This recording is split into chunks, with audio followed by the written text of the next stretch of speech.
Olá, gostaríamos de agradecer ao Centro de Telesaúde do Hospital das Clínicas da UFMG pelo convite de estar podendo participar e ministrar essa palestra sobre a atenção fisioterapêutica na síndrome pós-Covid. Eu, Fabiano Botelho Siqueira, e minha esposa Regina Márcia Faria de Moura vamos estar falando um pouquinho para vocês sobre como que o fisioterapeuta vai abordar essa questão toda que a gente está vivendo da síndrome pós-Covid. Então vamos lá. Antes da gente começar a entrar na reabilitação propriamente dita, nós vamos falar um pouquinho contextualizando a doença, né? Então a Covid-19 é uma doença causada pelo SARS-CoV-2 que vai acometer múltiplos ou pode acometer vários órgãos e sistemas do corpo, gerando manifestações clínicas de mais simples, mais leves, a manifestações clínicas mais graves. Então os pacientes que adquirem a doença, eles podem ter manifestações leves, serem assintomáticos ou moderados. Isso vai gerar um impacto na população de torno de 80%. Né? Os pacientes mais graves, né, nós teremos aí um total de 20% aproximadamente da população que tem a Covid-19.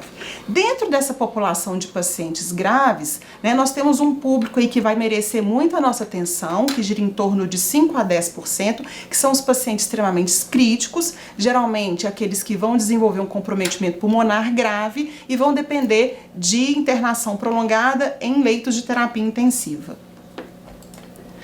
Bem, a Covid-19 é uma condição que surgiu ano passado, né, e aí trouxe uma série de impactos, né, na nossa sociedade, tanto das pessoas que adquiriram a doença e também das pessoas que não adquiriram a doença em função, né, de todas as restrições que foram impostas para a tentativa de controle da doença, como isolamento social, que gerou um impacto enorme na nossa população, né? Então, o impacto econômico, social, físico, funcional, o impacto na saúde mental, na qualidade de vida, ele afeta a população como um todo.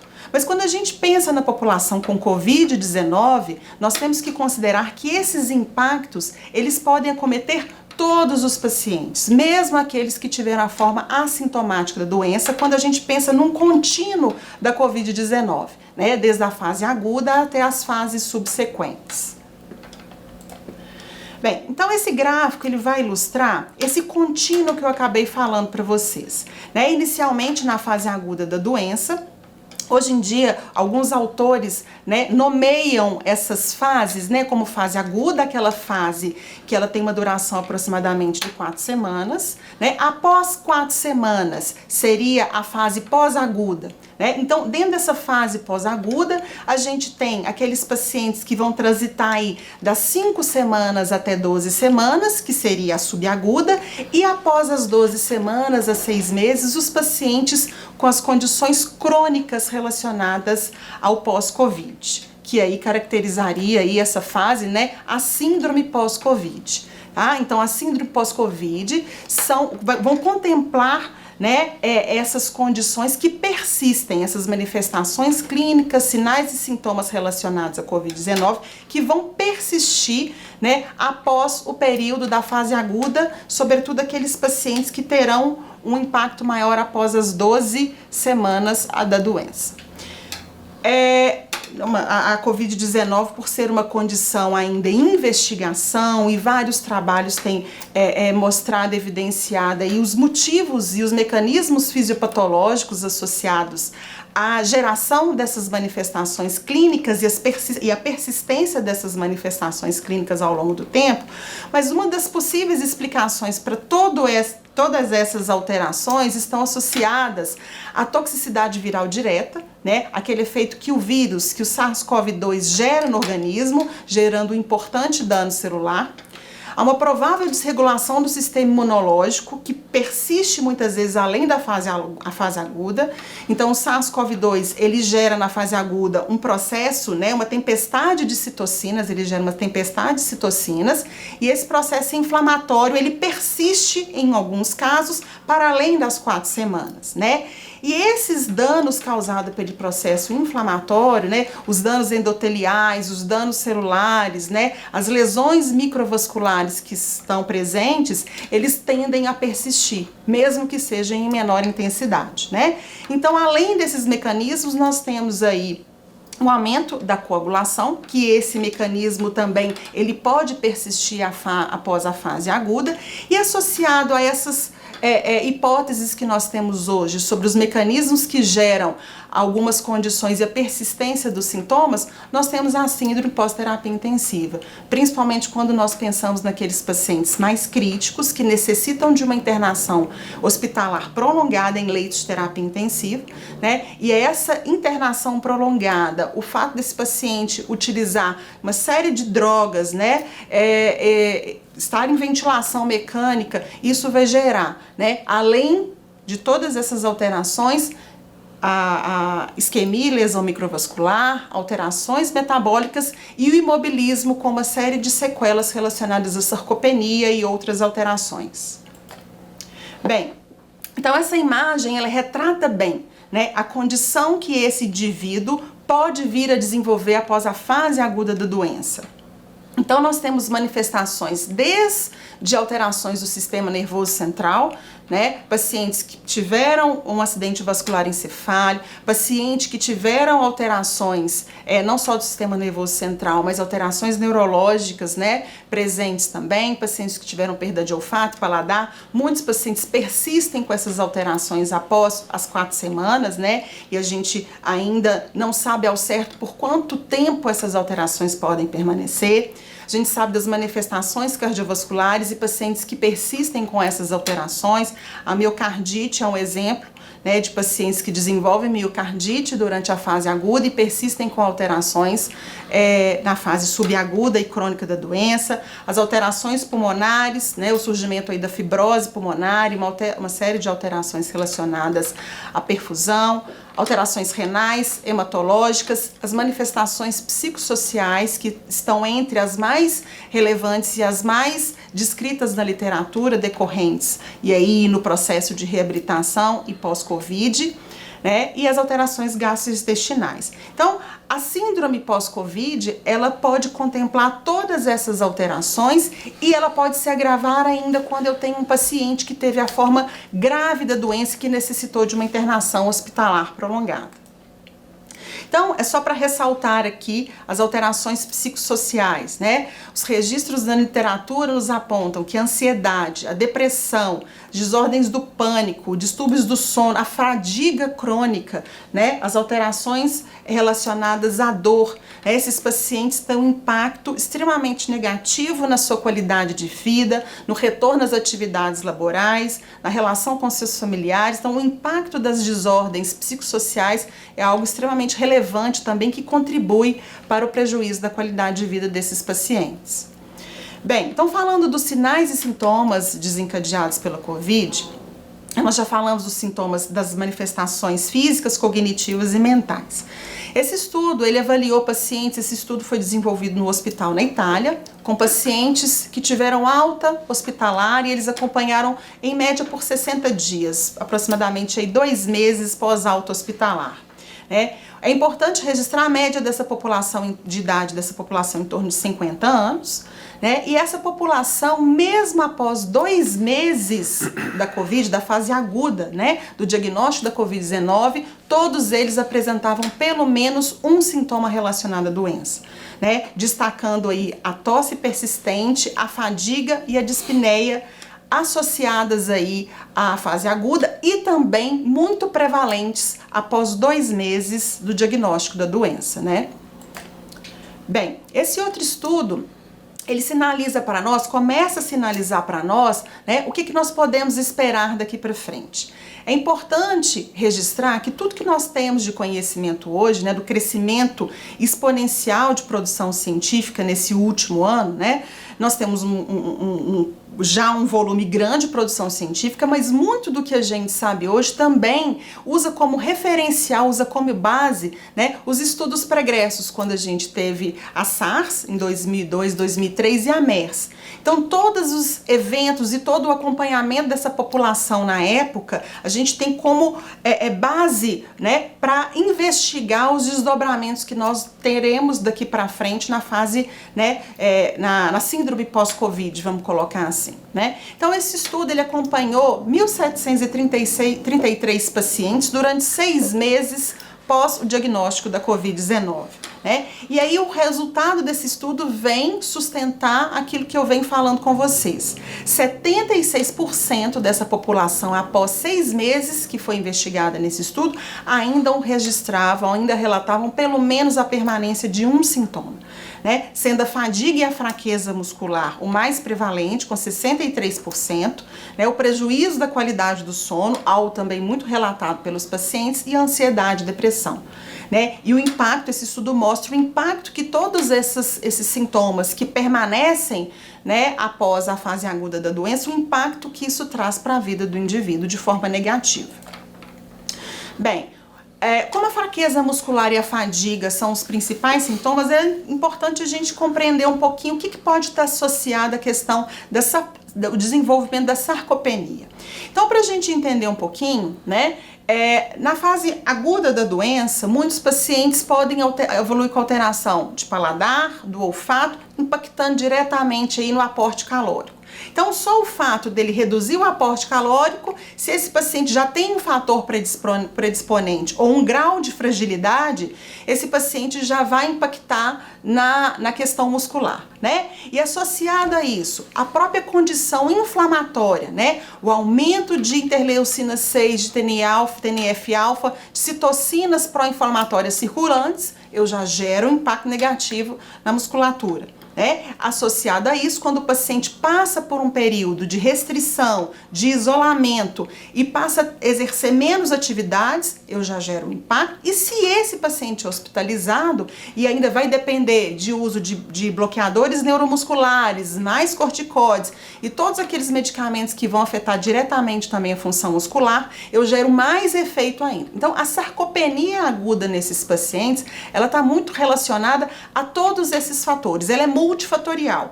E aí, em cada paciente, em cada situação e manifestação que ele vai apresentar da doença e a dependência dos tratamentos, né, a gente vai observar que esse comportamento aí da sarcopenia, ele varia, mas ele ocorre nas várias manifestações clínicas da doença. Uma outra condição persistente, que é a síndrome da fadiga crônica, é algo que vários autores têm relatado, e o que é mais interessante, o que esses autores colocam, é que não há evidência nenhuma de associação entre a gravidade da Covid e a persistência da fadiga. Né? A fadiga crônica, ela é caracterizada pela presença da fadiga, que piora com a atividade física ou mental, mas não melhora com repouso por um período maior que 6 meses. Então, esse paciente ele persiste com esse sintoma por mais de 6 meses e não há melhora mesmo quando ele está numa situação de repouso. E essa é uma situação muito incapacitante. Então, o registro de profissionais que não conseguiram voltar às suas atividades laborais por conta dessa fadiga. E aí a gente tem um problema muito grande, porque cai num círculo vicioso. Esse paciente já tem um grau de sarcopenia associado a um grau de fadiga crônica. E esse paciente, cada vez mais, ele restringe as suas atividades, porque a cada vez que ele inicia uma atividade que vai exigir uma maior demanda, esse paciente não dá conta de executar por conta dos sintomas, ele vai restringindo. E isso vai entrando num círculo, isso vai gerando um círculo vicioso. Eu vou realizar uma atividade, eu não consigo, e eu vou restringindo cada vez as atividades. Isso é algo muito preocupante nessa população, porque eu vou retroalimentando esse processo e vou gerando cada vez mais sarcopenia e fadiga. Bem, então algumas perguntas que a gente precisa fazer. Nós não temos a resposta, mas são perguntas que a gente tem feito, e que a literatura tem encaminhado para a investigação dessas respostas. Quem são os pacientes que vão desenvolver síndrome pós-Covid? Existe alguma característica, existe algum fator que vá favorecer o surgimento da síndrome pós-Covid? Isso é uma pergunta que ainda está em investigação, e nós vamos avançar para isso. A gravidade da doença na fase aguda, ela parece estar associada ao maior risco de desenvolver síndrome pós-Covid. Mas eu acabei de falar que a fadiga é um dos sintomas muito prevalentes na síndrome pós-Covid e não está associada à manifestação da doença, Na forma leve, moderada, grave ou mesmo assintomático, podem desenvolver a fadiga crônica. A presença de comorbidades e idade avançada é um importante fator para o desenvolvimento da pós-Covid, mas ele sozinho não é um fator determinante para desenvolvimento.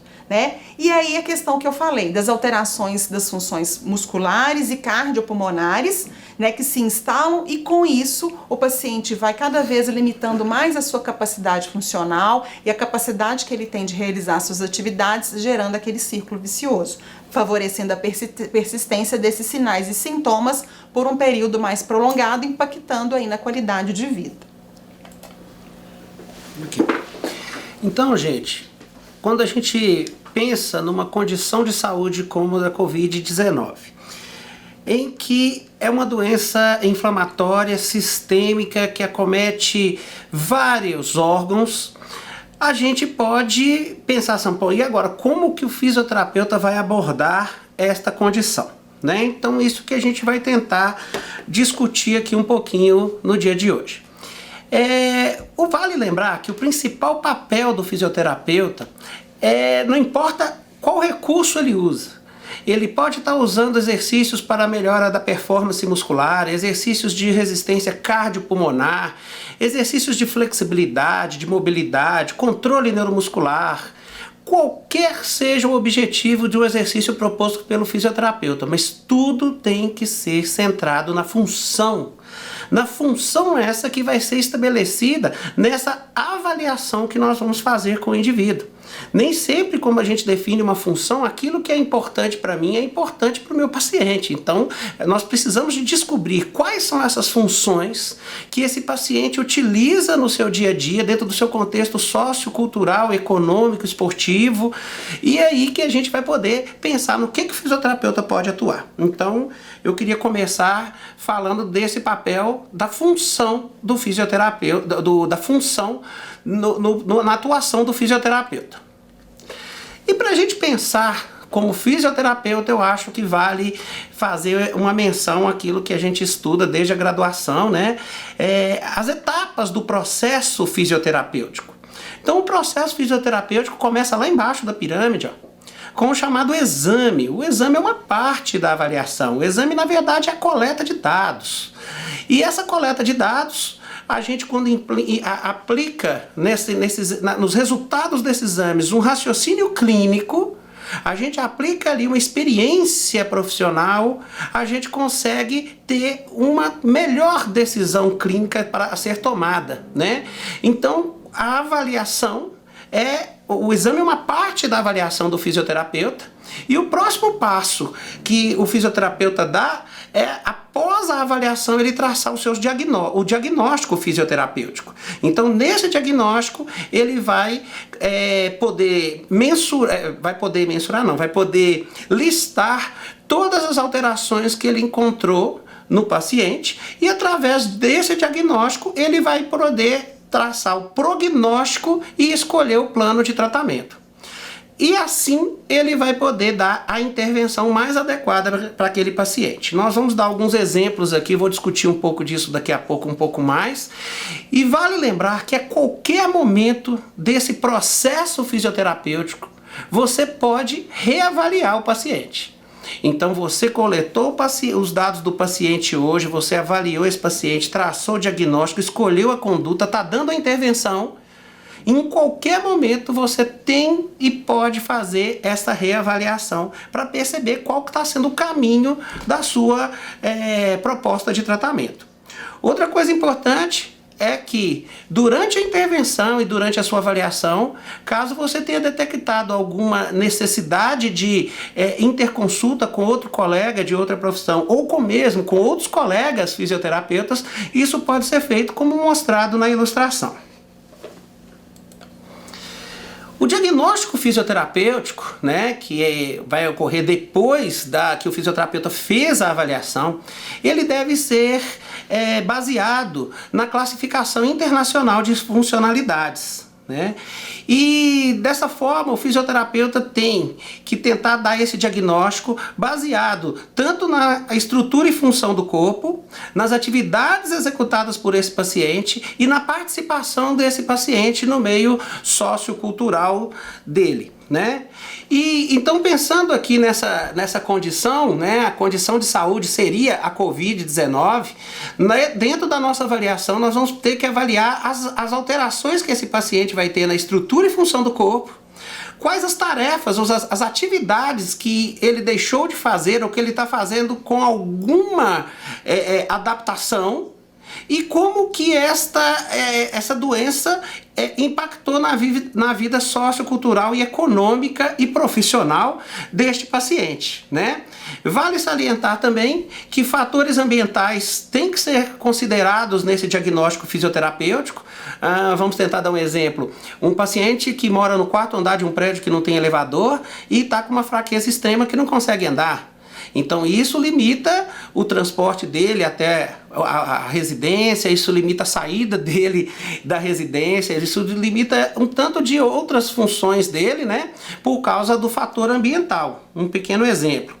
E vale lembrar que dentro de fatores pessoais nós temos que lembrar dos fatores psicológicos e emocionais. E como a Regina já mencionou aqui em alguns slides atrás, essa doença ela afeta muito o lado emocional e psicológico do indivíduo, né?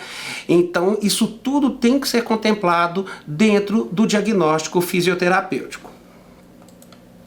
Então aqui um pequeno, né, aplicação disso, nós temos aí à esquerda, né, a Covid-19, a doença, e dentro da nossa avaliação a gente vai tentar observar e avaliar e quantificar os sinais e sintomas e as estruturas relacionadas, e as alterações relacionadas à estrutura e função do corpo. Essas alterações vão causar limitações funcionais, né, tanto de atividade quanto, né, de participação do indivíduo. E isso tudo vai afetar nessa participação dentro da sociedade e do contexto familiar e laboral do indivíduo, afetando a qualidade de vida.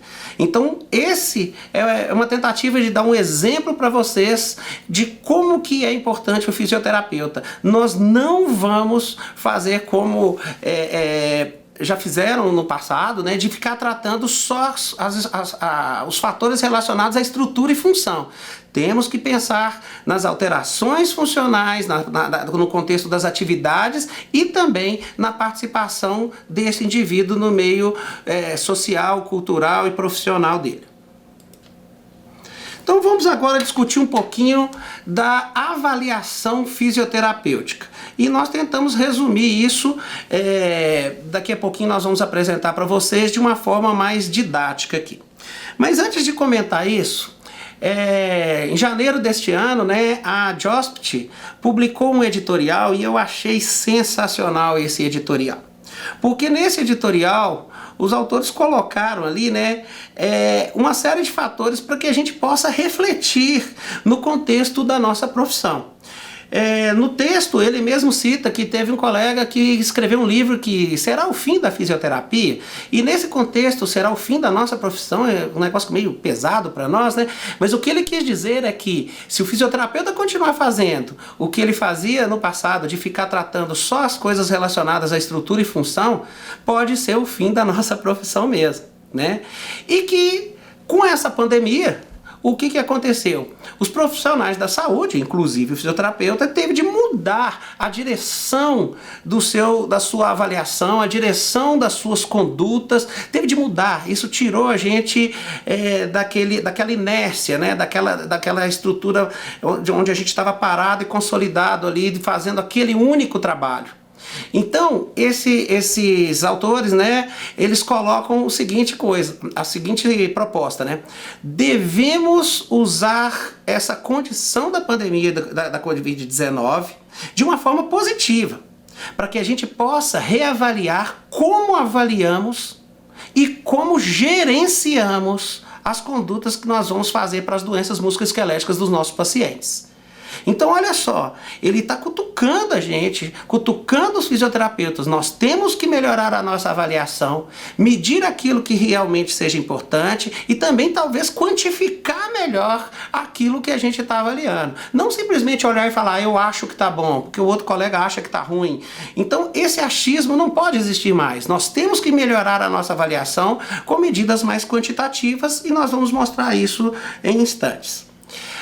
Outra coisa que ele cutuca pra caramba a gente nessa situação é que o fisioterapeuta deve prescrever condutas que sejam menos dependentes de intervenções passivas. Ou seja, o fisioterapeuta tem que colocar o paciente como parte ativa do tratamento. O fisioterapeuta tem que conversar, tem que educar esse paciente para que esse paciente assuma o papel dele na reabilitação. E não que esse paciente fique deitado lá, aqui ó, mexe para mim aqui porque eu não vou poder mexer. Não, o senhor não pode mexer agora, mas o senhor vai tentar mexer. Vamos orientar o senhor da melhor forma, vamos criar estratégias que o senhor possa fazer a movimentação de uma forma que o senhor dê conta e depois a gente dificulta, a gente progride, mas... temos que tentar deixar de criar situações muito passivas para o paciente. Outra coisa que ele coloca é a questão da autogestão. Nós vamos tocar nesse assunto várias vezes ainda durante a palestra. O que seria essa autogestão? O paciente mesmo perceber limitações funcionais que ele está apresentando e ele mesmo conseguir propor melhoras, metas a serem cumpridas e ao mesmo tempo ele perceber situações de melhora. Então vamos tentar dar um exemplo. É um paciente que você está tentando levantar ele do sofá onde ele está sentado e levar ele caminhando até a cozinha para beber água. Só que quando você já está andando, ele deu 2, 3 passos, ele sente muita fadiga, você pega uma cadeira e coloca ele para sentar e descansar. Depois ele dá mais 2, 3 passos, descansa de novo. Então você vai percebendo que ele está andando pequenas distâncias. Depois de uns 2, 3 dias você volta para atender ele e de repente esse paciente já está caminhando, vai até a cozinha de uma única vez. Você fala, olha, ele melhorou. Isso é que é autogestão. Isso é uma forma do paciente mesmo controlar graus de dificuldades que ele está conseguindo vencer. Tá? E para que a gente consiga ter esse gerenciamento, nós precisamos de educar o paciente, não só o paciente, mas educar também a sua família, para que a gente possa motivá-lo e orientá-lo da melhor forma possível. E para o paciente ser parte ativa do tratamento, ele vai ter que assumir que ele vai ter que ter mudanças de comportamento e até de estilo de vida, para que a gente possa conseguir os nossos objetivos. Então, quem tiver interesse em ler esse editorial, pode consultar aí esse QR Code que está aí nos slides, tá? Esse QR Code vai direcionar vocês direto para o material que a gente está citando aí, tá bom? Então, falando da avaliação, a gente tem que pensar que o fisioterapeuta vai avaliar muitas coisas. Nós vamos ter todo um processo de coleta de história, de medir os dados vitais, tudo bem, não vou ficar discutindo isso. Então nós vamos tentar discutir aqui outros fatores que vão ser importantes para que a gente possa até tentar quantificar, mensurar, até para a gente poder mostrar para o paciente que houve uma melhora e até para que a gente tenha dados de comparação desse paciente com outras pessoas, com uma determinada população de pacientes da mesma idade, para que a gente possa ter depois fatos e dados que a gente possa estudar para que a gente possa entender um pouco mais sobre essa doença que é tão nova, né? Então a gente vê aí que pensando na estrutura e função, a gente pode tentar avaliar a tolerância desse paciente ao exercício. Então os pacientes com Covid, eles podem estar apresentando essa redução dessa tolerância ao exercício e uma das formas da gente avaliar é com o teste de caminhada de 6 minutos, amplamente discutido na literatura. Mas quando a gente fala, tem que fazer o teste de caminhada de 6 minutos, algum colega pode falar assim, mas eu não tenho um corredor próprio para fazer esse teste, como que eu vou fazer? Ótimo, isso não é empecilho. Você pode usar de outros testes, como por exemplo o Step Test, que é um teste de marcha estacionária, né? Tem a sua padronização correta, mas ele tem uma correlação com o teste de caminhada de 6 minutos e é mais um parâmetro, e não necessariamente vai exigir o mesmo espaço físico do teste de caminhada de 6 minutos. Então a gente coloca aí como sugestões, não é que tem que ser feito esses testes que a gente está indicando, mas são propostas que a gente está colocando para mostrar que tem formas diferentes de avaliar a mesma condição de estrutura e função do corpo. A gente pode querer avaliar a força muscular do paciente, a força musculoesquelética. Poxa, então legal, o melhor de tudo é usar um dinamômetro manual. Ah, mas ele é muito caro, aqui no Brasil só tem uma empresa que vende. Nossa, como é que eu vou fazer? Ótimo, então você pode lançar a mão de fazer o teste de força muscular usando o esfigmomanômetro, como já é também amplamente descrito na literatura. Ah, preciso de fazer testes de flexibilidade. Ah, então a gente pode fazer testes de forma geral. A sugestão não é fazer testes de músculos específicos. Então é testes de forma mais global para aquele segmento que você está avaliando. Então a gente colocou aí uma sugestão de fazer o teste da distância da mão no chão, onde o paciente fica em pé e curva o corpo para tentar colocar os dedos no chão sem dobrar os joelhos, e a gente mede a distância do dedo no chão. É uma proposta. Ah, mas quem quiser pode usar o banco de Wells. Para membro superior a gente pode fazer aquele teste de tentar encostar os dedos pelas costas, também descrito na literatura. Então são possibilidades, né, que a gente está colocando aí para que todos possam tentar melhorar a sua avaliação. Testes de equilíbrio. Ah, eu posso fazer teste, eu tenho que avaliar o equilíbrio do meu paciente. A literatura tem mostrado que os pacientes com a síndrome pós-Covid têm alteração de equilíbrio. Ah, então eu posso usar a marcha tandem, a marcha semi-tandem, a escala de equilíbrio de Berg, né? Ah, preciso de olhar a mobilidade, o equilíbrio e a destreza do meu paciente para poder fazer uma atividade. Nossa, bacana, posso usar aí o teste de velocidade de marcha, aquele teste de 10 metros, que mede a marcha do paciente em 10 metros, para que a gente possa mensurar essa velocidade de marcha. E eu gosto muito e uso muito com meus pacientes o TUG, né? E a gente pode avaliar também as alterações respiratórias usando até instrumentos, né? Como, por exemplo, o manovacômetro. Outra forma da gente avaliar também, agora já pensando não na estrutura e função, mas nas atividades e participações, avaliar a funcionalidade do paciente, a gente pode estar lançando mão de questionários funcionais. A gente colocou 2 questionários aí, como é que fala? Bem descritos e já traduzidos e adaptados para a cultura brasileira, que é o DASH, que é um questionário funcional que avalia tudo do membro superior, e tem o LEFS, que é um questionário funcional que avalia todas as articulações relacionadas ao membro inferior. Ainda tem outros questionários que dá para avaliar a parte da coluna lombar, como o Roland Morris, mas são questionários específicos e que podem ser utilizados para avaliar a incapacidade dos pacientes. Também temos que medir também a questão da fadiga e da falta de ar dos pacientes, e para isso a sugestão é usar a escala de Borg, né? E podemos também fazer medidas de saturação, frequência cardíaca, dos dados vitais do paciente, para que a gente possa tentar perceber com que tipo de esforço esse paciente apresenta alterações dos seus dados vitais. E a gente pode olhar também a qualidade de vida e dessa forma lançar mão também de questionários de qualidade de vida. Podem ser questionários específicos ou questionários genéricos, como por exemplo o SF36, tá? Esse QR Code direciona vocês também para acesso a essa tabela que a gente construiu aí para vocês. Com relação à reabilitação, pensando já agora no papel do fisioterapeuta no tratamento em si, foi publicado esse artigo aí, pelo esse autor, o Derek Wadge, e o que eu gostei muito nesse trabalho, eu gostei que ele coloca muito um objetivo para a nossa reabilitação.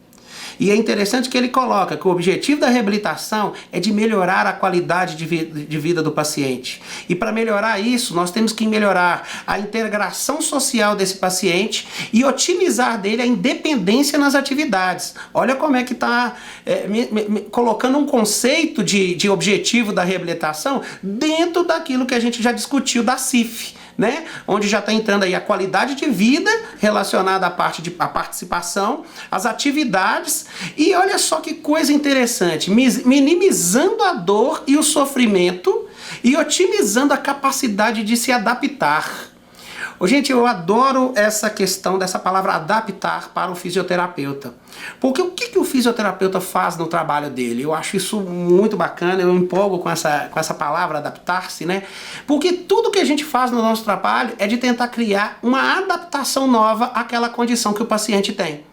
Então, se você vai tratar, por exemplo, de um paciente amputado, poxa, você vai reabilitar ele, você não vai colocar uma nova perna, não. Você pode até colocar uma prótese ali onde ele foi amputado, mas o que você está oferecendo para ele é uma capacidade dele se adaptar àquela nova condição de vida dele. E é isso que nós temos que pensar no nosso paciente pós-Covid. Ele já teve a doença, ele tem sequelas daquela doença, mas nós temos que não tratar a doença, nós temos que tratar aquilo que restou dela. E permitir esse paciente de se adaptar a uma nova condição de vida, a essa condição pós-Covid. E esse artigo, muito interessante, ele coloca alguns pilares que a gente precisa de colocar para essa reabilitação. Ele sugere que a gente crie exercícios de forma geral, não só exercícios específicos, mas que esses exercícios criem uma sobrecarga do sistema cardiorrespiratório para criar uma nova adaptação numa condição melhor para esse paciente. Nós vamos falar disso mais especificamente daqui a pouco. Mas para que a gente possa melhorar as atividades desse paciente, nós temos que ver quais dificuldades que esse paciente está tendo dificuldade de fazer e repetir essa atividade com esse paciente até que ele faça essa atividade de uma forma mais natural e próximo daquilo que ele fazia antes da doença, né? Como é uma doença que atinge muito o lado psicossocial, é importantíssimo um trabalho multiprofissional, um trabalho onde que a gente vai precisar que esse paciente tenha um apoio psicológico também.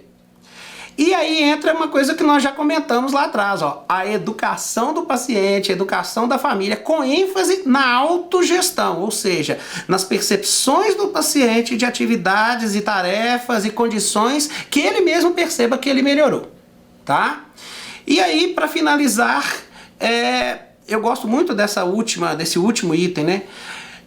A gente tem que pensar num conjunto de ações adaptadas às prioridades e necessidades, não que você vai traçar para o seu paciente, mas aquilo que o paciente tem como objetivo.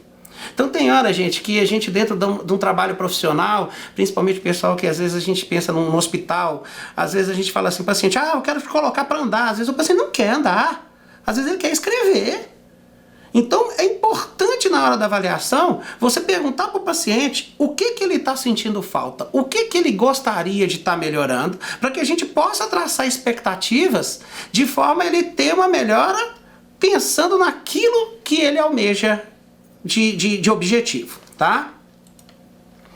E aí, como a gente também já comentou, mas vou frisar aqui, resolvemos colocar esse slide, que essa doença ela precisa de uma abordagem multiprofissional. Então os profissionais da área de saúde, né, junto com os assistentes sociais, psicólogos ali, toda a equipe que trabalha em volta dele, e olha lá também quem que a gente colocou de azul lá no topo, o cuidador, que pode ser uma pessoa externa, né, que está sendo remunerada para tomar conta do paciente, mas pode ser um familiar também. Então essa equipe tem que estar entrosada e por isso que é preciso de educação, de respeito, de cordialidade. E toda a ação de todos esses profissionais junto com o cuidador, com a família, tem que ser centradas, o paciente tem que ser o centro de todas as decisões a serem tomadas. Esse outro material que a gente quis colocar, né, é um consenso que já está disponível na literatura, vocês podem acessar por meio desse QR Code. E esse consenso, ele é bem extenso, então nós tentamos resumir aqui de uma forma bem simples e vamos tentar discutir alguns fatores bem importantes que ele coloca, que para que a gente possa prescrever exercícios para o paciente pós-Covid, esses exercícios devem ser iniciados em baixa intensidade. Essa baixa intensidade, esse artigo até coloca menor ou igual a 3 METs, isso tentando fazer aí uma um exemplo, é uma caminhada muito leve, muito lenta, bem vagarosa mesmo, porque esse paciente a gente ainda não sabe qual que é a condição e o exercício sendo prescrito de forma equivocada, ele pode ser até prejudicial. Regina depois vai comentar um pouco disso com base na literatura. Então a gente deve começar esses exercícios com a intensidade bem baixa e ir progredindo de forma gradativa. Pacientes que tiveram a COVID grave, é indispensável o controle, a avaliação e o controle por parte do médico, tá? Pacientes que desenvolvam miocardite, esses é uma bandeira vermelha que a gente tem. A miocardite, o paciente deve ficar de repouso aí de 3 a 6 meses, sendo monitorado por toda uma equipe médica e sendo feito às vezes até um trabalho de reabilitação cardiovascular específico para esse paciente com miocardite, tá? Diante de sintomas como dispneia, de saturação abrupta durante a atividade que você está prescrevendo, uma fadiga muito grande durante os exercícios, a gente tem que tentar estar muito atento a isso. Então, né, principalmente quando você está conhecendo o paciente, mediante os primeiros testes com exercícios, as medidas dos dados vitais, medida de saturação, tem que ser realizada de forma constante. Tá?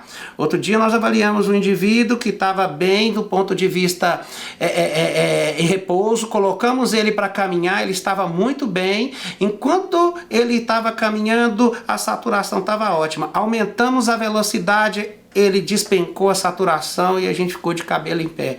Aí a gente entendeu por que ele não estava conseguindo voltar a andar de bicicleta, a voltar a dar uma passeada com o cachorro dele. Então a gente percebeu que ele estava tendo uma dessaturação muito grande. Então isso é um alerta muito grande que a gente tem que ter. E quando for necessário, a gente tem que ofertar o oxigênio de forma suplementar, tá? Outra coisa que vale discutir, e depois nós vamos ainda ampliar um pouco essa discussão, é o uso do telemonitoramento.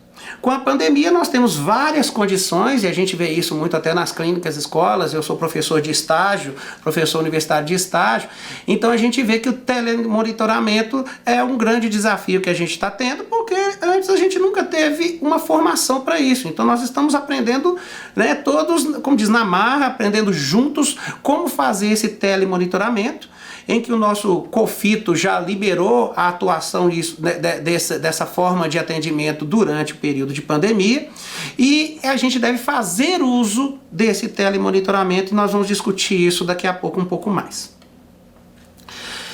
Pensando ainda nos exercícios, numa sessão que vamos fazer com o nosso paciente, nós devemos e podemos seguir até as recomendações, né, do American College, que mostra que uma sessão pode consistir de alguns minutos iniciais, de um pequeno aquecimento, preparando, aumentando a frequência cardíaca de uma forma progressiva, de uma forma leve, e essa atividade pode durar de 5 a 10 minutos. Depois a gente entra com o exercício principal, vamos dizer dessa forma, de condicionamento aeróbico ou de fortalecimento muscular, envolvendo também o treinamento neuromotor. E depois que a gente dá essa atividade de mais sobrecarga, a gente faz um período de volta calma, de retorno, né, dessa frequência cardíaca a uma condição de repouso, e é sempre orientado também fazer treinamento de flexibilidade. Pensando no treinamento de força, temos que pensar também, né, se o paciente, que nível de sequela que esse paciente tem. Se o paciente está melhor, eu posso usar uma intensidade um pouco maior, mas sempre monitorando o paciente para perceber qualquer tipo de alteração, de fadiga, de dessaturação, né, e de taquicardia. Então a gente tem que estar monitorando esse paciente. E o sugerido é de fazer esses exercícios de força, de treinamento de força, de 2 a 3 vezes por semana. Começando mais uma vez, né, com uma carga bem leve, tá? Dependendo do paciente, a gente aumenta para um nível moderado, ok?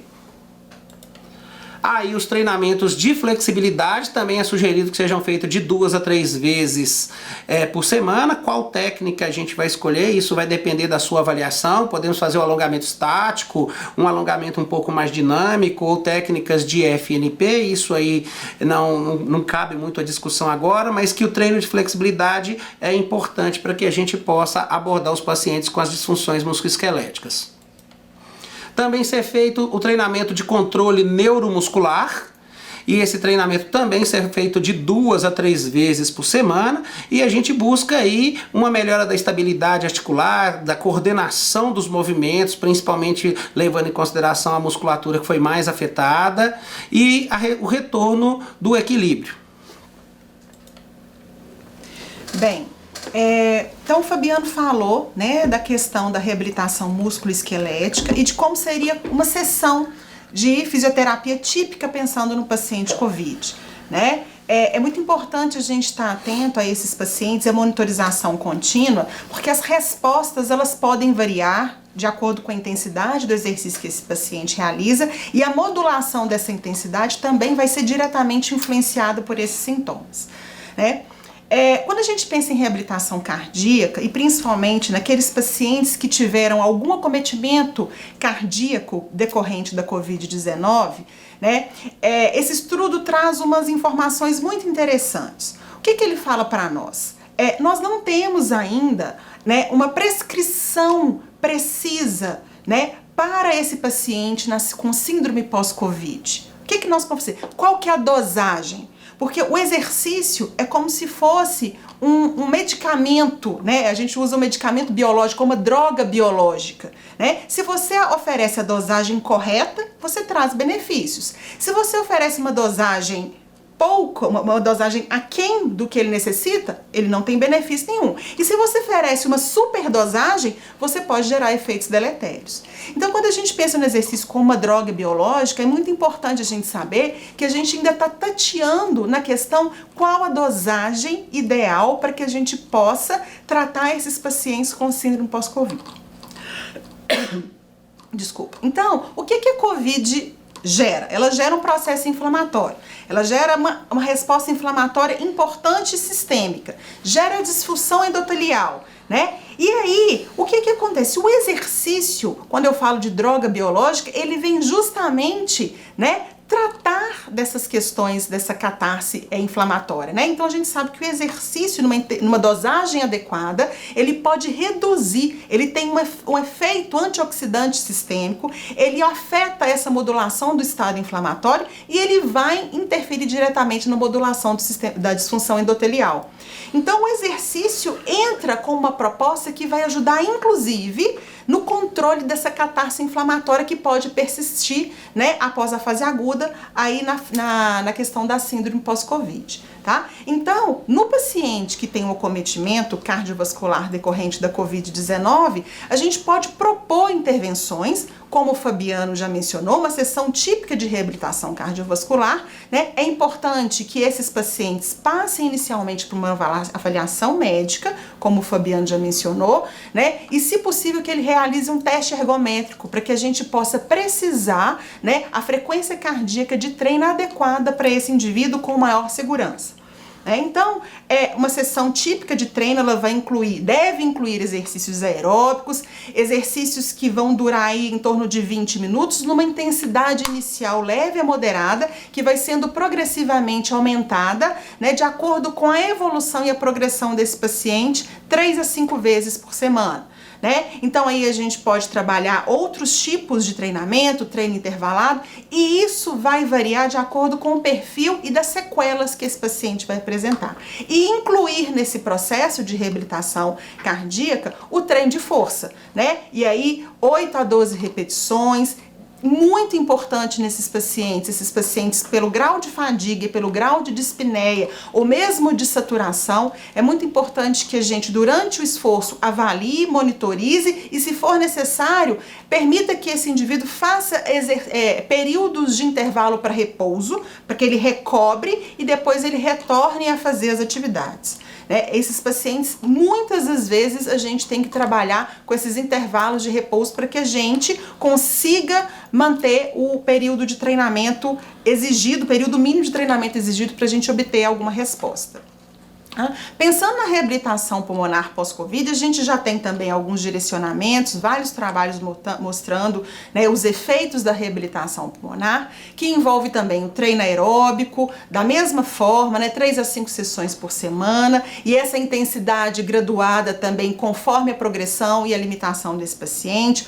Treino de força para membro superior, treino de força para membro inferior, em torno de 8 a 12 repetições, inicialmente com uma carga leve, eu vou progredindo, né, de acordo com a evolução do paciente. Treino da musculatura respiratória. Esse editorial ele nem coloca a questão da musculatura respiratória, mas nós já temos alguns trabalhos, né, mostrando o efeito do treino da musculatura respiratória, treino específico, em pacientes que, né, evoluíram com prejuízo da força da musculatura. Então, quando há o prejuízo da força, vale a pena investir no treinamento de musculatura respiratória, né? O treino de equilíbrio, né, que é aquele treino global que o Fabiano falou, os exercícios respiratórios e higiene brônquica, quando a higiene brônquica é necessária. Geralmente esses pacientes, eles cursam, são pouco secretivos, né, o distúrbio maior é um distúrbio mais restritivo, esses pacientes, eles têm menos secreção, né, são pacientes que não geram muita demanda de técnicas de higiene brônquica, e dá preferência à reabilitação domiciliar. Então, quando o Fabiano fala, né, da telereabilitação, a gente vê aí uma possibilidade, né, da gente acompanhar esses indivíduos à distância. A gente tem o projeto Respirar aqui da UFMG, que conduz a reabilitação pulmonar à distância, por telereabilitação, né, e a gente tem conseguido observar grande sucesso aí desses pacientes quando a abordagem é realizada também nessa forma. Então é muito importante a gente avaliar alguns parâmetros importantes aí durante o exercício. Primeiro, a saturação ela tem que se manter no alvo aí de 92, 93%. Né? Monitorização rigorosa, e a gente manter que esse indivíduo, durante o exercício, a realização do exercício, ele mantém essa saturação nessa faixa. Né? A frequência cardíaca, até que esse paciente tenha um teste ergométrico, um teste de esforço que vai te garantir uma faixa de treinamento ideal com segurança, é importante a gente trabalhar, né, com essa margem de segurança aí de 20 batimentos acima da frequência cardíaca de repouso. Né? Atenção àqueles pacientes que fazem uso de beta-bloqueadores, que isso vai influenciar nessa avaliação. Uma pressão, né, arterial sistólica que não deve estar menor do que 90 e nem maior do que 180 milímetros de mercúrio, e monitorização contínua, sempre com a escala de Borg. A gente está tendo uma experiência com o uso da escala de Borg, a escala de Borg adaptada, de 0 a 10, os pacientes compreendem com muita facilidade quando a gente orienta e educa, e eles mesmo, né, quando você pergunta sobre cansaço, ele já te dá, ele já te fala, é 3, é 4, é 5, eles já conseguem, né, compreender bem essa associação entre a percepção do esforço, a intensidade do exercício e até onde ele pode caminhar, né? Então isso é muito interessante a gente, no papel de educadores, a gente orientar o paciente nesse sentido para que pós-intervenção, né, presencial com o fisioterapeuta, ele possa dar continuidade a esse processo mesmo fora, né, de uma sessão típica junto ao profissional, uma sessão presencial. Né? Então, a escala de Borg para dispneia, a gente pode usar o MRC também para avaliar a dispneia, né? E avaliar também a fadiga pela taxa percebida de esforço. Além disso, principalmente esses pacientes que têm o uso prolongado de oxigenoterapia, pacientes em uso de oxigenoterapia domiciliar, ou pacientes com uma sequela pulmonar importante, com uma restrição importante relacionada à dispneia fadiga, é muito importante o nosso papel no sentido de orientá-los e educá-los sobre as técnicas de conservação de energia. Né? Então, esse paciente, por exemplo, adaptações no domicílio, né? As técnicas de conservação de energia, você pode, se for a possibilidade, se for a realidade do paciente, você vá até a casa dele, você pode criar adaptações no ambiente junto com esse paciente durante o banho, principalmente durante as atividades que vão gerar maior gasto energético, né? Para que ele consiga realizar as atividades, né? O melhor controle da respiração, eliminando atividades que são desnecessárias, intervalando, né, uma determinada tarefa com momentos de atividade e repouso para que não gere uma dessaturação ou uma dispneia importante. Então, todo esse papel de orientação para que a gente consiga que ele execute a tarefa, né, que ele se adapte. É aquilo que o Fabiano falou, que ele se adapte a essa nossa condição e nem que para isso ele tem que deixar de fazer as atividades do dia a dia. Ok. Uma outra coisa que vale lembrar muitos perguntam, e aí, eu tive a Covid, como é que eu faço para retornar à minha atividade física, né? Então é sempre importante lembrar, como está marcado aí no primeiro item, né? Esse artigo já dá uma série de recomendações para a gente a respeito do retorno às atividades físicas. A primeira, que é importante, caso o paciente tenha mesmo tido uma Covid de forma grave, é importante que ele tenha uma avaliação médica e um controle da condição de saúde dele do ponto de vista médico. Se ele não teve essa condição de forma grave, é importante que ele só volte a fazer os exercícios de forma controlada e se ele tiver 7 dias assintomático. Pelo menos 7 dias assintomático para retornar às atividades físicas, tá? E ele sugere novamente o automonitoramento diário. A gente perceber questões de o quanto você está fazendo uma atividade e de uma forma progressiva aumentando o esforço dessa atividade. Então, alguns sinais de alerta para a gente durante esse processo de reabilitação. A gente não deve fazer exercícios com saturação, né, abaixo ali do esperado, que a gente chama de 88% a 93%. Ok? Então esse é um ponto importante a ser observado. Também observar a frequência cardíaca, que não deve estar menor do que 40 batimentos por minuto e nem acima de 120 batimentos por minuto. A pressão arterial não deve estar abaixo a pressão arterial sistólica não deve estar abaixo de 90, nem acima de 180, e também observar se está tendo algum tipo de flutuação, né, na temperatura corporal. Caso o paciente apresente sintomas respiratórios, problemas, né, perda de ar, fadiga muito grande, é um grande alerta e a gente tem que perceber isso e às vezes pedir uma interconsulta médica, porque é um sinal que às vezes em repouso esse paciente está bem, às vezes numa atividade menos intensa ele continua bem, mas que mediante a esforços um pouco mais intensos, isso pode estar desenvolvendo algum tipo de sintoma nele e aí é importante a gente ter essa interconsulta médica. E ficar atento também a outros sinais de problemas também cardiorrespiratórios, né? Dor no peito, dificuldade para respirar, tosse, tontura, dor de cabeça, visão turva. Então ficar atento a todos esses sinais e sintomas que podem ser percebidos durante a prescrição dos exercícios fisioterapêuticos. Pensando lá, voltando agora para a gente finalizar aquela discussão que a gente já iniciou ali sobre o teleatendimento, né? Esse aí é um outro editorial que foi publicado na Revista Brasileira de Fisioterapia. Então, mostrando aí para a gente que ele dá algumas orientações sobre a telereabilitação. Então, dentre essas orientações, que a gente utilize de evidências científicas e também da experiência profissional, mas também que a gente consulte do paciente qual que é a preferência dele para que a gente possa ofertar para ele um exercício de uma forma mais prazerosa e que possa ter uma motivação maior para ele, tá?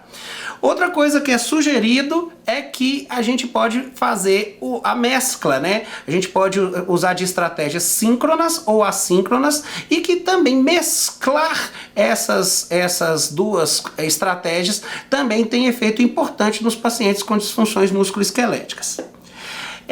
A comunicação sempre deve ser clara, efetiva, não entrar com muitas informações no mesmo atendimento, tá? Sempre analisar qual que é o nível de escolaridade e o nível de domínio da pessoa, até da atividade, do recurso tecnológico que está sendo usado, se é o celular, o tablet ou o computador de mesa, né? A gente tem que avaliar isso no primeiro contato com o paciente para que a gente possa ver qual estratégia que nós vamos olhar oferecer na proposta de exercícios desse paciente. Também tentar manter esse paciente bem motivado, usar sempre de elogios, mostrar para ele que ele está tentando de uma forma quantitativa, melhorando aquela condição, aquela execução dos exercícios, para manter esse paciente mais motivado durante a execução dos exercícios. E ficar muito atento às barreiras que nós temos com relação à oferta desse teleatendimento, né? Alguns pacientes não têm dispositivos com muitos recursos tecnológicos, outros pacientes têm uma internet muito precária e com baixa velocidade, o que dificulta o contato e a observação direta. Então talvez a gente tenha que buscar uma outra estratégia de gravar vídeos e encaminhar esses vídeos, né, de uma forma assíncrona, para que ele possa ter esse acompanhamento, né? E também observar a questão se ele vai ter algum tipo de ajuda da família na hora de execução desse acompanhamento. Bem, a gente falou o tempo todo de práticas educativas, né? Ela deve ser uma rotina diária, né? Toda vez que a gente estiver com o nosso paciente, ou mesmo de forma virtual, pela telereabilitação, é muito importante que a gente trabalhe com esses pacientes, conscientize, oriente sobre a doença, as suas repercussões. Toda vez que o paciente compreende, que ele tem uma maior compreensão do que está acontecendo com ele, fica muito mais fácil desse paciente aderir ao tratamento, desse paciente passar a ter até mais motivação e interesse, né? Isso já é muito extremamente descrito em outras doenças da literatura, essa apropriação do paciente, o conhecimento que é importante que ele tenha sobre a sua própria condição de saúde, né? Então a gente pode fazer isso de várias formas, né? Hoje em dia a gente tem vários recursos, né, para trabalhar a educação no paciente. Então e-books, lives, áudios, né, cartilhas, todas essas formas de comunicação virtuais ou escritas, elas são ferramentas importantes, né? Basta a gente adequar, né, esse formato à realidade do nosso paciente. Bem, então, qual que era o meu objetivo hoje, meu e do Fabiano, né? E assim, e o que a gente pode concluir? O nosso objetivo era trazer à tona alguns questionamentos, algumas informações que a gente tem até o momento sobre a síndrome pós-Covid e a reabilitação. E qual que é o papel do fisioterapeuta nesse processo de reabilitação, né? Como é que nós podemos atuar, quais as barreiras, as dificuldades que a gente ainda tem pela frente, mas sinalizando para vocês um norte. O que a gente já tem até o momento? O que pode contribuir para a nossa atuação profissional? E de conclusão, o que é mais importante a gente pensar é que a Covid-19 ela veio para ficar. É uma doença que veio e vai continuar existindo, e as repercussões e as manifestações, independente se o paciente teve a forma sintomática ou a forma grave da doença, a síndrome pós-Covid ela pode acontecer. Então, esse é um primeiro ponto que a gente conclui a partir dessa aula. O segundo ponto é que as manifestações clínicas, né, elas, tanto as físicas, as emocionais, sociais, econômicas, funcionais, elas vão gerar um impacto muito importante na qualidade de vida dessa população. E a gente precisa ainda muito investigar o porquê dessas manifestações, como é que a gente pode tentar impedir que essas manifestações se perpetuem por tanto tempo. Então, essa é uma outra conclusão importante que a gente deve ter depois dessa aula. E a Covid também ensinou algo, a Covid e a própria pandemia nos ensinou algo importantíssimo, que nós podemos ser mais criativos e mais produtivos quando nós trabalhamos juntos. Então, quando a gente fala da abordagem multiprofissional e às vezes a abordagem entre os próprios colegas, os grupos de discussões entre os próprios colegas, o quanto a gente cresceu profissionalmente, o quanto a gente conseguiu produzir de material técnico-científico de qualidade nesse último ano, pensando não só na saúde de uma forma geral, mas na própria fisioterapia. Eu acho que a profissão teve um amadurecimento muito grande nesse último ano e nós temos que caminhar juntos, não só a fisioterapia, mas as profissões que envolvem o cuidado do paciente com Covid-19.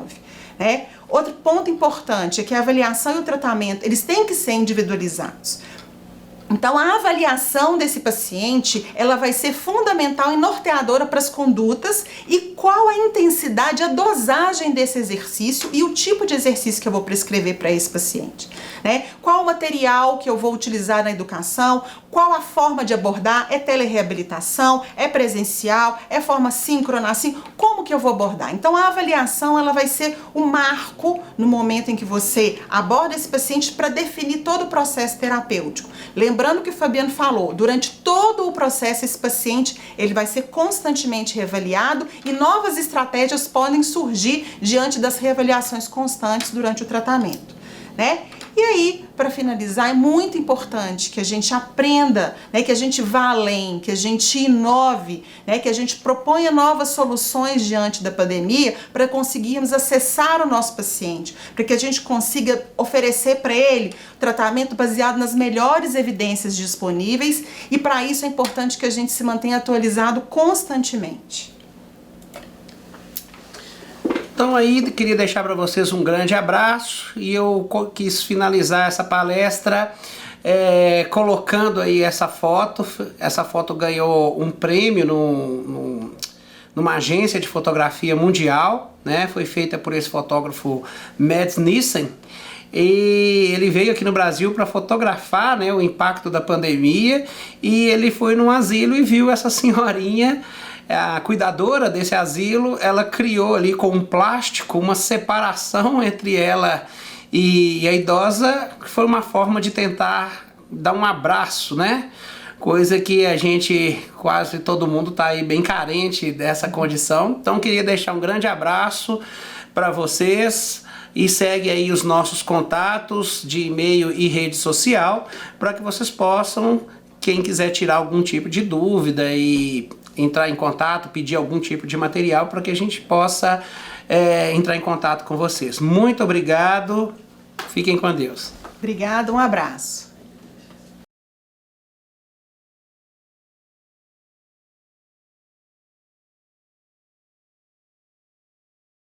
Bem, a gente, né, pelo que a literatura nos apresenta até o momento, nós temos trabalhos, a doença é uma doença nova, né? Nós temos 1 ano de Covid-19, 1 ano e alguns meses de Covid-19. Então, nós temos aí trabalhos de 6 meses de segmento, né? Então, a gente não tem trabalhos de 1 ano, 2 anos, né? Para nos nortear em relação, mas é possível sim. Nós já temos pacientes, tem no Instagram SOS Long Covid, se eu não me engano, são pacientes, eles criaram essa página manifestando as dificuldades que eles enfrentam e o impacto que essas limitações geram na vida deles. Então muitos desses pacientes passam por processo de reabilitação e ainda assim muitos apresentam uma série de limitações para retorno das suas atividades como eram antes da Covid-19. Agora, quando teve a primeira SARS-CoV-1 na China, existem alguns trabalhos mostrando, acompanhando pacientes por 2 anos, e esses pacientes acompanhados por 2 anos, alguns retornaram depois de 6 meses, mas apresentaram algumas limitações funcionais até 2 anos, e até recorrência de internações.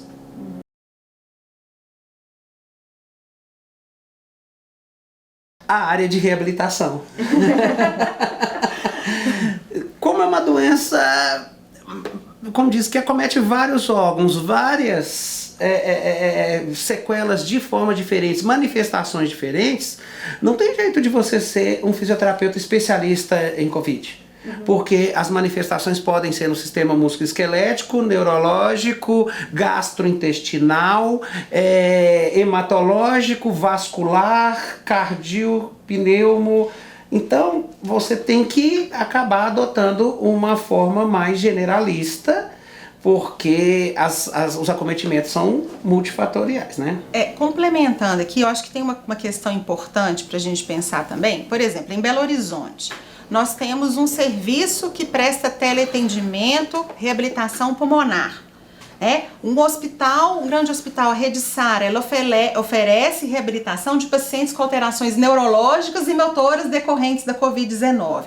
Então, acho que é importante também, né, um direcionamento dependendo do principal acometimento que aquele paciente apresenta. Então, paciente que depende de oxigenoterapia, que tem uma fibrose pulmonar, que tem uma sequela respiratória importante, né, num primeiro momento, talvez esse paciente ele tenha que procurar um profissional que vá dar um suporte para ele nessa área. Não, é um paciente que tem síndrome da fadiga crônica, ele tem uma sarcopenia importante, mas é um paciente que não tem nenhum comprometimento cardiopulmonar. Né? Então ele de repente ele vai conseguir ser bem assistido por um profissional mais generalista. E eu acho que o que é mais importante, né, além disso tudo que eu falei, é a questão que os colegas, né, a gente criar esses momentos de discussão. Né? Então eu sou fisioterapeuta, minha especialidade é cardiorrespiratório, o Fabiano é um fisioterapeuta especialista em ortopedia e esportes. Né? Então nós dois o tempo todo nós estamos trocando informação, né? Como é que o Fabiano me dá uma sugestão? Eu estou com um paciente com essa situação, como é que você acha que eu posso conduzir? Né? Então, nós estamos numa condição que favorece, mas tem profissionais inseridos em serviços com outros colegas. Nós temos hoje vários eventos, né, na mídia que você tem a oportunidade de discutir com outros colegas sobre alternativas de intervenção. Então, eu acho que isso também é muito importante de ser considerado.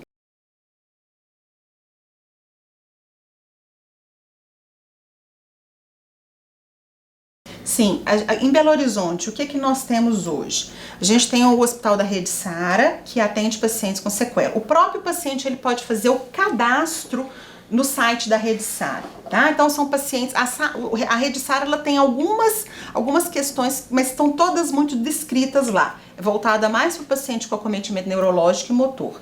Projeto Respirar da UFMG, que está trabalhando especificamente com a reabilitação pulmonar. A gente tem os CREABs, né? Então, na Prefeitura de Belo Horizonte, tem CREABs que estão recebendo os pacientes com síndrome pós-Covid. A gente tem o EMAD, né? Na Prefeitura de Belo Horizonte, que faz a transição do paciente hospitalizado para a atenção básica. Então, eu sei que tem um grupo de profissionais que estão atendendo esses pacientes em domicílio. Algumas clínicas, escolas, que acabam que dão um suporte muito grande para esses, para assistência, né? Algumas são até conveniadas com o SUS, atendem pacientes também pós-Covid, então a gente tem aumentando, porque houve um crescimento exponencial da demanda, então nós estamos nesse momento agora de organização desses locais para garantir assistência a esses pacientes. A clínica escola da instituição onde eu leciono, no UniBH no Buritis, oferece esse tipo de reabilitação.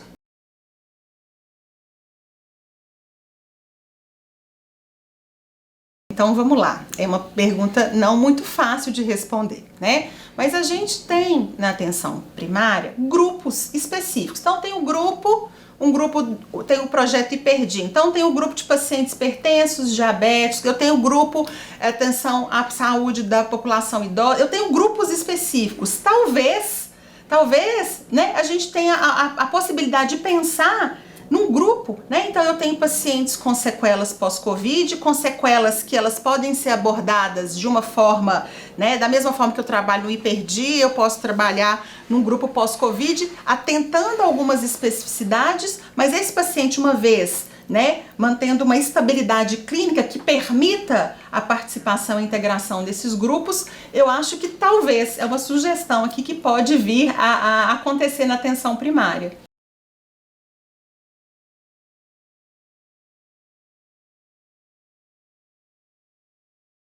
O que a gente viu, como a Regina demonstrou na aula, é que os exercícios eles criam impactos positivos em vários órgãos, vários sistemas, com liberação de substâncias anti-inflamatórias, sim, e que ajuda também na recuperação da parte do endotélio, na parte do miocárdio. Então, o exercício ele é literalmente qual o termo que você usou? Droga biológica. É uma droga biológica. Você tem que prescrever ele na dosagem adequada. O problema é que a gente não sabe ao certo qual é essa dosagem certinha e por isso a gente tem que ser mais comedido e começar de uma forma bem leve e progredindo gradualmente, monitorando o paciente de acordo com os sinais e sintomas que ele vai apresentando.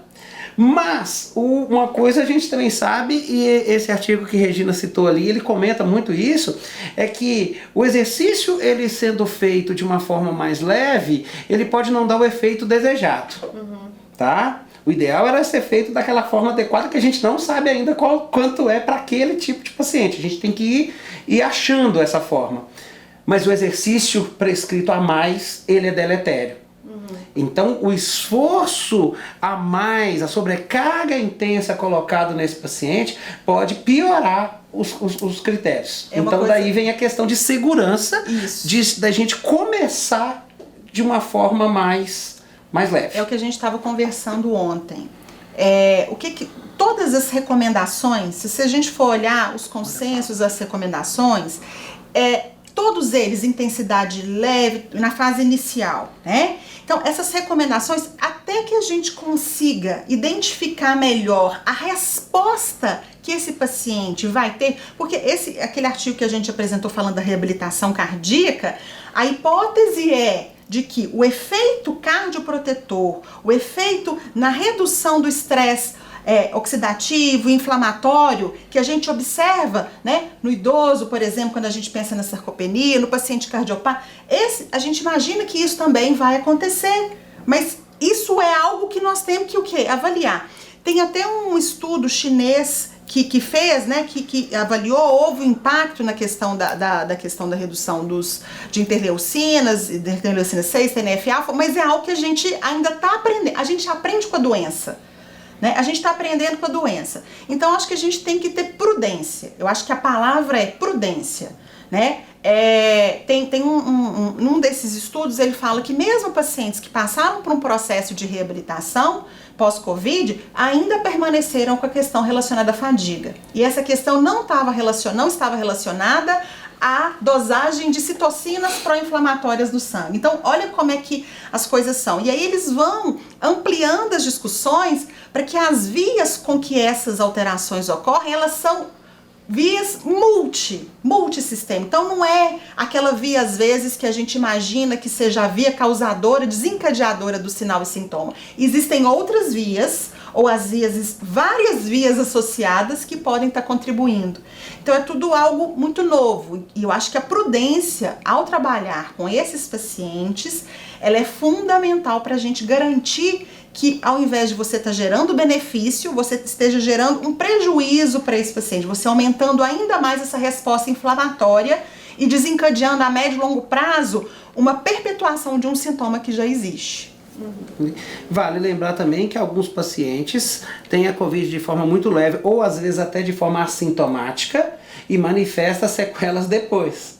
Então isso é muito louco assim, né? O cara tem a doença, enquanto ele está na fase aguda da doença ele não tem nenhum sintoma e depois 14, 15 dias depois da doença ele volta a ter sintomas. Quando você vai ver, ele desenvolve até uma miocardite e uma doença extremamente grave, complexa, uma sequela extremamente grave daquela doença que no momento que ele teve foi de forma assintomática. Alterações dermatológicas, pacientes 3 meses após a doença, com lesões com urticária, alopécia, 3, 4 meses após a doença, teve a forma leve da doença e vem com alterações dermatológicas que surgem aí 3, 4 meses após a doença associada à Covid-19.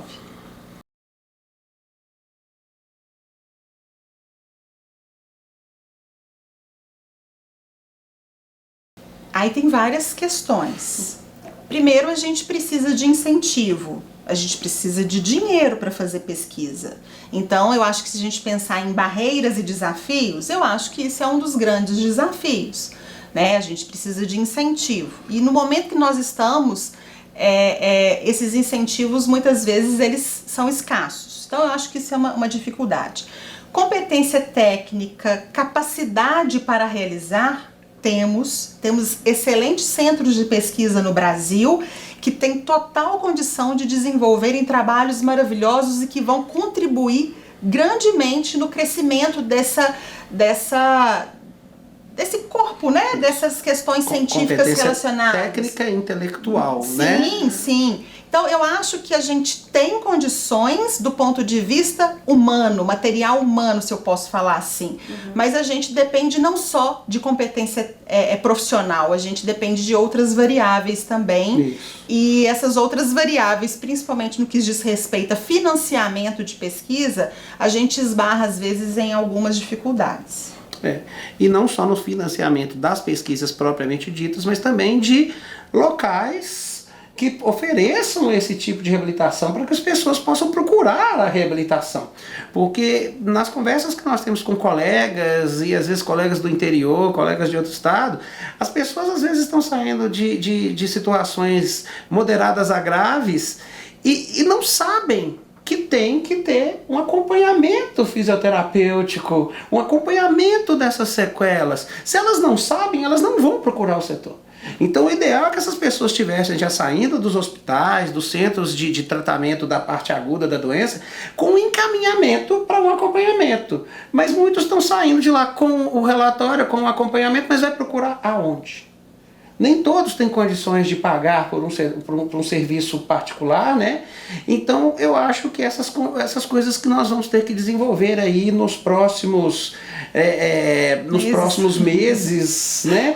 Para que a gente possa ter e pedir apoio aí, não só às autoridades, mas aos conselhos. O Conselho de Fisioterapia tem, pelo menos o daqui de Minas, tem sido muito atuante nessa parte. Eu acho que isso tem que ser uma coisa a nível nacional, né? A gente notou, eu e Fabiana, a gente teve a oportunidade de ir em algumas cidades do interior do estado de Minas Gerais para falar sobre a reabilitação pós-Covid. E a gente nota que algumas prefeituras havia um incentivo muito grande e até o início já da construção de centros para reabilitação da população pós-Covid. Né? Então, assim, isso era variável de cidade para cidade, mas a gente soube, né, por colegas inseridos nos serviços, né, na atenção primária, secundária, da criação de centros voltados para a reabilitação de pacientes pós-Covid, principalmente naquelas cidades onde o número foi expressivo, né, de pacientes acometidos pela doença. Ok, ótimo. Agradecer mais uma vez a participação de vocês, né? Muito obrigado. Obrigada. Podemos encerrar.